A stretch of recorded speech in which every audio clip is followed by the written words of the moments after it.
been my privilege to work with and for Frank Newman during my tenure as a commissioner and education commissioner of the state. Prior to his appointment at ECS, Dr. Newman was a presidential fellow at the Carnegie Foundation for the Advancement of Teaching from 1983 to 1985. Basic challenge is to remake schooling in this country from birth all the way through undergraduate education. As you know, Chicago has created a completely new school system. They've given the power, they've created a small board for each school, given the power to spend the money, hire the principal, fire the principal, and so on, to that small board. Will it work in Chicago? Will it eliminate corruption in Chicago? Do you believe it'll eliminate corruption? When you've had 100 years of using the schools as a primary focal point for patronage, because you've changed the locus of power from a central board to a local board, will people say, oh, I didn't understand that. They must have wanted to get rid of patronage.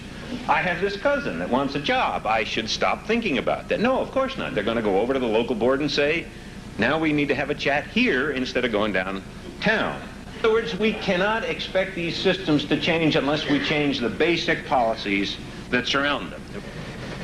That means, for example, that new teachers entering the profession must come in from higher education and teacher education programs as change agents.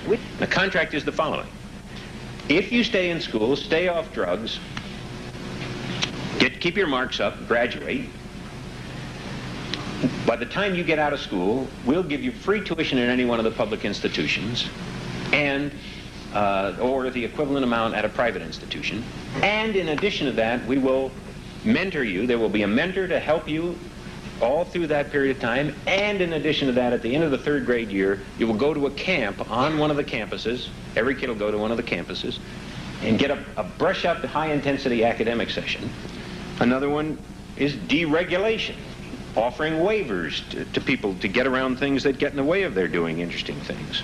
Well, the most important group, obviously, are the teachers and principals. They must be empowered, get their creative juices going, take the bit in their teeth and say, whatever this society needs in the way of educated students, we're going to find a way to do it.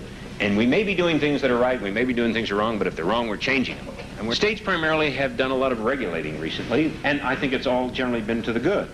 They said you must test, you must do this, you must take these in the curriculum and so on. All that I think has been generally good. Now what they must do is create a climate that empowers people at the school level. That's a harder task, but that's the new task for the state and for the school district. Well, we've got 6 test states that have taken the lead in trying to put together major school restructuring efforts.